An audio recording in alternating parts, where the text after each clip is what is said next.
Sir ఇటీవల కాలంలో ఓటీటీలు పెచ్చుమీరిపోతున్నాయి. అంటే ఆల్మోస్ట్ ఆల్ రిలీజ్ అయిన తర్వాత 4-6 వారాల లోపే వచ్చేస్తూ ఉన్నాయి ఓటీటీల్లోకి ప్రతి సినిమా కూడా. సో అందుకని ఒక రకంగా థియేటర్స్కి వెళ్ళే వాళ్ళ సంఖ్య తగ్గుతోంది అంటే అదొక కారణం అవ్వచ్చు. ఇదంతా నాణ్యానికి ఒకవైపు అయితే మలయాళ సినిమాలు ఓటీటీలో రాజ్యం వెళ్తున్నాయి అంటాను నేను. ఎందుకంటే ఇటీవల కాలంలో ఓటీటీలో వస్తున్న సినిమాలు చూస్తే సూక్ష్మదర్శన్ కావచ్చు, అంటే లూసిఫర్ నుంచి మొదలుపెట్టి అనుకోవచ్చు. అంటే చిన్న టాపిక్కే ఉంటుంది, చిన్న స్టోరీ లైన్ ఉంటుంది, బట్ దాన్ని సినిమా అంతా చూపిస్తారు. అంటే తెలుగు వాళ్ళకి ఈ సినిమాలు చూసే వాళ్ళకి ఓపిక ఎక్కువే చూస్తున్నారా? అసలు మలయాళ సినిమా ఎందుకు ఇంత రాజ్యం వెళ్ళగలుగుతోంది ఓటీటీల్లో? అండ్ ఈ ఓటీటీ ఎఫెక్ట్ థియేటర్స్ చాలా వరకు కూడా మూతపడిపోతున్నాయి. అంటే ఇది ఒక పెద్ద బర్నింగ్ ఇష్యూ అనుకోండి. ఏం చెప్తారు సార్? అంటే ఓటీటీలలో మలయాళ సినిమా రాజ్యం చేయటానికి కారణం అంటే కంటెంట్ ఎక్కడ కనెక్ట్ అయితే అక్కడికి వెళ్ళిపోతున్నారు జనాలు. గతంలో ఈ పరిస్థితి ఉండేది కాదు. That's what sir. అంటే మీకు ఆ ప్రాంతం సినిమా అక్కడ ఆడేది, ఎవరైనా డబ్ చేస్తే మనకు తెలిసేది, లేదు ఎవరైనా రీమేక్ చేస్తే తెలిసేది. వి మధుసూదన్ రావు గారు అని ఒక డైరెక్టర్ గారు ఉండేవారు ఆ రోజుల్లో, వీరమాచినేని మధుసూదన్ రావు గారు. విక్టరీ మధుసూదన్ రావు. అవును, విక్టరీ మధుసూదన్ రావు గారు తీసినటువంటి సినిమాల్లో 99% రీమేక్లే. ఆయన మలయాళం నుంచి ఎక్కడి నుంచో ఎక్కడ మంచి సినిమా రిలీజ్ అయితే దాన్ని తీసుకొచ్చి తెలుగులో వేసేవాడు. మనుషులు మారాలి అనే సినిమా మలయాళం నుంచి రీమేకే. అలాగే ఆయన తీసినటువంటి కళ్యాణ మండపం అది కన్నడ నుంచి రీమేక్. ఒరియా సినిమాల నుంచి ఎక్కడ బెటర్ సినిమా ఉంటే దాన్ని తీసుకొచ్చి తెలుగులో చెప్పేవాడు ఆయన. బెంగాల్ నుంచి ఆరాధన అక్కడి నుంచి పట్టుకొచ్చింది. ఇలా ఆయా భాషల్లో వచ్చినటువంటి సినిమాలు ఎవరైనా మధుసూదన్ రావు గారు లాంటి వాడు తెలుగు వాళ్ళకి చూపిస్తే చూసే ఆనందించేవారు. ఈయన కూడా ఈయన పద్ధతిలోకి అడాప్ట్ చేసేవాడు దాన్ని. ఆయన చేసినటువంటి మంచి రోజులు వచ్చాయనే సినిమా కూడా తమిళ నుంచి రీమేక్, అన్నీ టోటల్. సో ఇదొక కండిషన్ నడిచింది. అంటే ఏమిటి ప్రాబ్లం? కథలు దొరక్క, లేకపోతే అంటే ఇంట్రెస్టా? మనకి ఇక్కడ కథ ఒక సామెత ఉంది. అదేంటంటే గాంధీ గారు, భగత్ సింగ్ లాంటి నాయకులు మన ఇంట్లో పుట్టకూడదు పక్కింట్లో పుట్టాలని చెప్పి ఒక నాటకం రాశాడు ఒక ఆయన. అలా మంచి కథలన్నీ కూడా పక్కింట్లో తీయాలి, మనం రీమేకులు చేయాలి అనేది ఒక వాతావరణం. అంటే ప్రూవ్డ్ సబ్జెక్ట్ కావాలి. ఆ సబ్జెక్ట్ ప్రూవ్ అయి ఉంటే మనం సినిమా తీస్తాం, అంతే తప్ప మనం అటెంప్ట్ చేయం. ఓకే, భయం. అటెంప్ట్ చేస్తే ఇది వర్కౌట్ అవదేమో అనే భయం. ఓకే, ఆల్రెడీ యాక్సెప్టబుల్ ఒక చోట. ఇప్పుడు నవలలు ఎందుకు సినిమాలు తీస్తారు? అది ప్రూవ్డ్ సబ్జెక్ట్ కాబట్టి, పాఠకుల్ని మెప్పించింది కాబట్టి అది సినిమాగా కూడా మెప్పిస్తుందని నమ్మకం. పురాణాలు ఎందుకు తీస్తారు?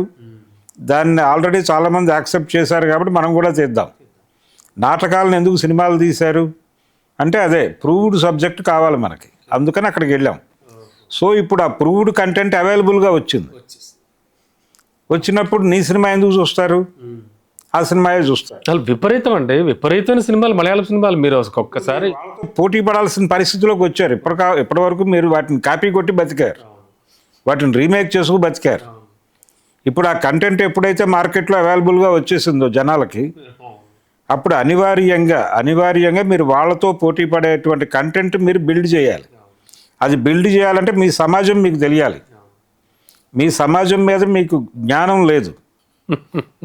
ఆ జ్ఞానం లేకపోవడం మీ సినిమాలన్నీ ప్రదర్శిస్తున్నాయి. కాబట్టి మీ సినిమాలు ఎందుకు చూస్తారు జనాలు? ఇటువంటి డైలమాలో ఇండస్ట్రీ ఉంది. ఆ మధ్య చిరంజీవి గారు ఒక ఓపెన్ డయాస్ మీద అన్నాడు ఈ మాట, రీమేకులకు కాలం చెల్లింది అన్నాడు ఆయన. రీమేకులు చేసే పరిస్థితి లేదు. ఒకప్పుడు రీమేకుల మీదే నడిచింది. సౌత్ హీరోలు చాలామంది, ఎంజీఆర్ కావచ్చు, ఎన్టీ రామారావు, గాడ్ ఫాదర్ చేసి దెబ్బతిన్న పరిస్థితుల్లో మాట్లాడాడు. అంటే రామారావు గారికి ఎన్ని హిట్స్ ఇచ్చి హిందీ సినిమాలు, నిప్పులాంటి మనిషి, నేరం నాది కాదు ఆకలిది, అన్నదమ్ముల అనుబంధం, లాయర్ విశ్వనాథ్, ఇవన్నీ రీమేక్ సినిమాలే కదా. హిందీలో హిట్ సినిమా రాగానే దాన్ని తీసుకొచ్చి ఇక్కడ రామారావు గారితో రీమేక్ చేయటం అనేది ఒక సాంప్రదాయంగా మారింది. సో ఈ నేపథ్యంలో కానీ ఏమవుతుంది, కంటెంట్ అవైలబుల్గా ఉంది మీకు ఇంటర్నెట్లో. మీరు ప్రకటన ఇచ్చిన రోజు, ఇప్పుడు ఆ రోజున వాళ్ళు ఓపెన్గానే చెప్పారు జంజీర్ రీమేకు అని.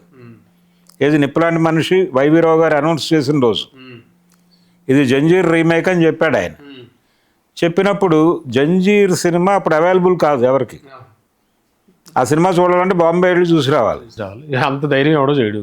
అంత కార్యక్రమం ఎవరు పెట్టుకుంటారు? సరే రామారావు గారు చేస్తున్నాడు చూద్దాం అనుకునేవాళ్ళు. కానీ ఇప్పుడు ఒక సినిమా ఫలానా ఏరియా నుంచి మేము రీమేక్ చేస్తున్నాం అనగానే ఇమ్మీడియట్గా లాంగ్వేజ్ ఓటీటీలోకి వెళ్ళిపోయి ఆ సినిమా డౌన్లోడ్ చేసుకుని చూసేస్తున్నారు. ఇప్పుడు అయ్యప్పనం కోశం అలాగే కదండి అయింది. చూసి వీళ్ళు ఫస్ట్ లుక్ పెట్టిన క్షణం నుంచి రివ్యూలు మొదలవుతున్నాయి. దాంతో సినిమా కిల్ అయిపోతుంది. కంపారిజన్లు అవి ఇవి వస్తుంది. ఇప్పుడు కంపారిజన్ ఉండటం వల్ల చాలా సినిమాలు పోతాయి. కృష్ణ గారి దేవదాస్ పోవడానికి కంపారిజనే కదా కారణం. నాగేశ్వరరావు గారి సినిమా ఆ రోజున అవైలబుల్గా థియేటర్లో వేశారు, కొత్త ప్రింట్లు చేసి వేయటం వలన కదా కృష్ణ గారి దేవదాస్ ఫెయిల్ అయింది. ఆ కంపారిజన్ లేకపోతే మా సినిమా డెఫినెట్గా హిట్ అయ్యేదని విజయ నిర్మల్ గారు చివరి రోజుల వరకు చెప్పుకునేది. బాధపడుతున్నారు. అవును, ఈ కంపారిజన్ చాలా సందర్భం. చాగయ్య సినిమా తీశారు బాపు గారు, నాగయ్య గారు చాగయ్య దానికి ప్యారలల్గా రిలీజ్ చేశారు కొత్త ప్రింట్లు వేసి. ఆ సినిమా వారం ఆడలేదు అది.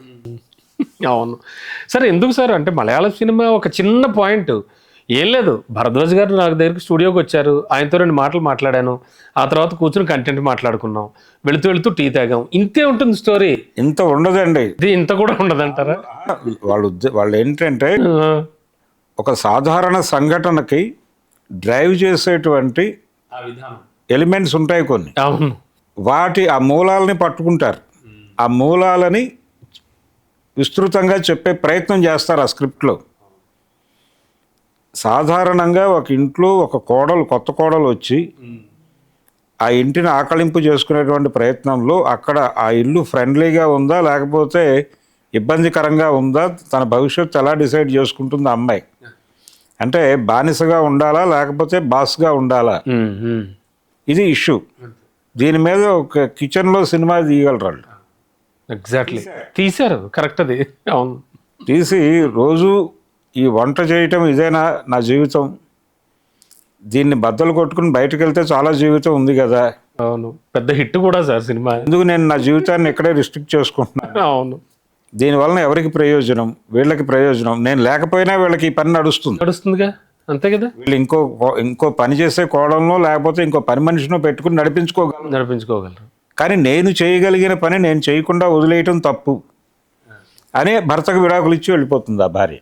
అవునండి, ఇదే రీజన్. ఇదే సినిమా తీసి వాళ్ళు పెద్ద హిట్ కొట్టారు కదా. అదేంటున్నాను నేను, చాలా పెద్ద హిట్. సో మానవ సంబంధాల్లో ఉన్నటువంటి రకరకాలుగా మారుతున్నటువంటి పరిస్థితుల్ని, వాటి వెనకాల ఉన్నటువంటి డ్రైవింగ్ ఫోర్సెస్ని, వాటిని పట్టుకొని నువ్వు సినిమా చేయగలిగితే జనం చూస్తారు. తెలుగు రచయితలు, తెలుగు డైరెక్టర్లు ఏం నేర్చుకోవాలంటారు మలయాళం నుంచి? మీ జీవితాలను మీరు స్టడీ చేయటం నేర్చుకోండి. మీ సమాజాన్ని మీరు చదవండి ముందు.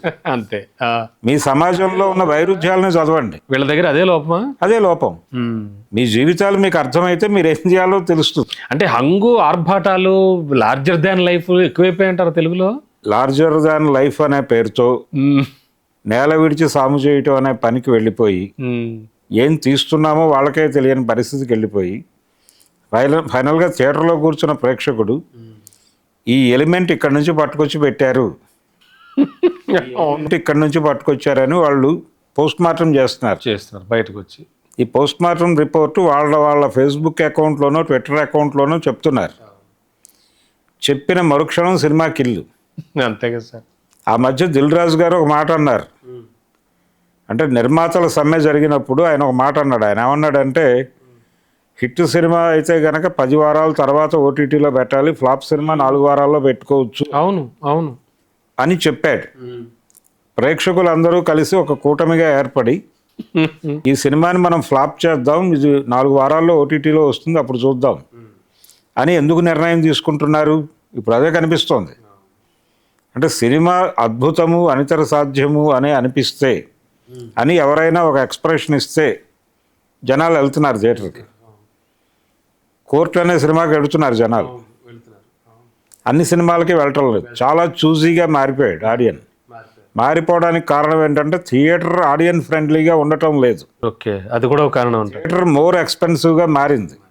అక్కడికి వెళ్ళి ఎందుకు డబ్బులు ఖర్చు పెట్టాలి మనం? చేశారు. అందుకని అసలు దాని సినిమా ఏంటో చూద్దాం.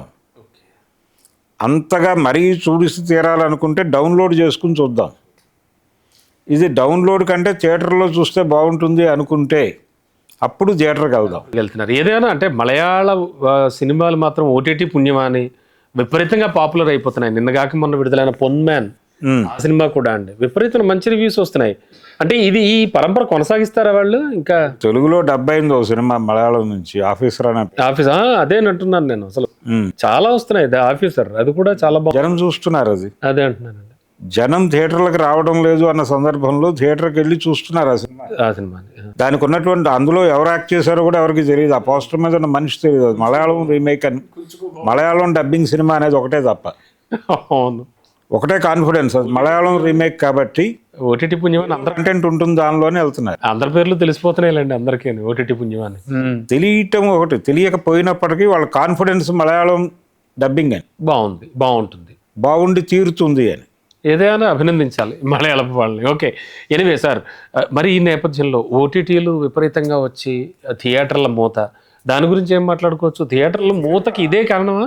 ఇది ఒకటే కారణం కాదండి. థియేటర్ ఆడియన్స్ ఫ్రెండ్లీగా లేదు ఇప్పుడు. మోర్ ఎక్స్పెన్సివ్ అయిపోయింది అంటారు. మోర్ ఎక్స్పెన్సివ్ అయిపోయింది. ఇప్పుడు థియేటర్ అనేది ఆడియన్స్ ఫ్రెండ్లీగా కావాలి, అయ్యే ప్రయత్నాలు జరుగుతున్నాయి. అయినప్పటికీ జనాలు థియేటర్లకు వెళ్ళట్లేదు. ఓకే అండి.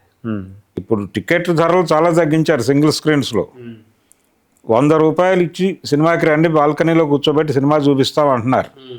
ఏది 200 రూపాయల వరకు వెళ్ళిన వాళ్ళే 100 రూపాయలకు వస్తున్నారు. ఇప్పుడు మేము జనాలు మరీ భీష్మించుకుంటే 70 రూపాయలకు కూడా చూపించడానికి సిద్ధంగా ఉన్నామని ఎగ్జిబిటర్లు మాట్లాడుతున్నారు. అయినప్పటికీ జనాలు అట్లా లోపల స్నాక్స్ ధరలు కూడా తగ్గించండి అంటున్నారు. ఇప్పుడు మల్టీప్లెక్స్లో స్నాక్స్ ధరలు ఒక గొడవ జరుగుతుంది. సో థియేటర్ని ఆడియన్స్ ఫ్రెండ్లీగా మారిస్తే సినిమాకి వెళ్తారు ఎవరైనా. అయినప్పటికీ అది గిట్టుబాటు కావడం లేదు. రేట్లు తగ్గిస్తే గిట్టుబాటు కాదు. ఆ సందర్భం ఉందా, అసలు వస్తుందా? గిట్టుబాటు కాదు అనే విషయం అర్థమయ్యే చాలా సింగిల్ స్క్రీన్స్ రియల్ ఎస్టేట్ అయిపోతున్నాయి. చాలా ఏరియాల్లో సింగిల్ స్క్రీన్స్ వెళ్ళిపోవడానికి కారణం ఇదే. పెరిగిన ఖర్చులు, ఆ ఖర్చుల్ని అంటే రెండోది వాళ్ళు కూడా రెంట్లు ఇస్తున్నారు. ఇంకా మినీ మల్టీప్లెక్స్కి ఏమో పర్సంటేజ్ ఇస్తున్నారు. ఊళ్ళలో టౌన్ల వైపు అయితే ఇంక మరీ ఘోరమేమో పరిస్థితి ఏమండి? లేదండి, అయిపోయింది. థియేటర్ చరిత్ర ముగింపు దశకు వచ్చింది. అంటే చాలా ఇదివరకు రోజుల్లో ఏదో ఒక సినిమా నడిచేది, 3 ఆటలు లేకపోతే 4 ఆటలు. ఇప్పుడు పరిస్థితి ఏంటంటే జనాలు రాక షోస్ ఆపేస్తున్నారు. మొన్న సంక్రాంతికి వస్తున్నాం బాగా నడిచినట్టుంది రీసెంట్గా ఆలోచన. అంటే నడిచింది, తర్వాత ఏది దాని కంటిన్యూషన్ ఏదో ఒకటి ఉండాలి కదా, ఇంకో సినిమా ఉండాలి. అవును, ఓకే. ఇప్పుడు ఒకప్పుడు పెద్ద హీరోల సినిమాలు వారానికి 3-4 రిలీజ్ అయ్యాయి. సంవత్సరానికి ఒక్కొక్క హీరో కనీసం 10 సినిమాలు చేసేవాళ్ళు, 8 సినిమాలు చేసేవాళ్ళు, ఒకళ్ళు 7 సినిమాలు, తక్కువలో తక్కువ 5 సినిమాలు చేసేవాళ్ళు సంవత్సరానికి. అక్కినేని నాగేశ్వరరావు లాంటి హీరో 5 సినిమాలు 5 రిలీజులు ఉండేవి సంవత్సరానికి. ఎన్టీ రామారావు గారికి 10 వరకు ఉండేవి. కృష్ణ 17 వరకు వెళ్ళాడు. 18 వరకు వెళ్ళాడు. అవును, 17-18 చేశాడు. అవును, ఈయన ఆయనతో పోటీ పడుతూ 12-13 దాకా వెళ్ళాడు రామారావు గారు.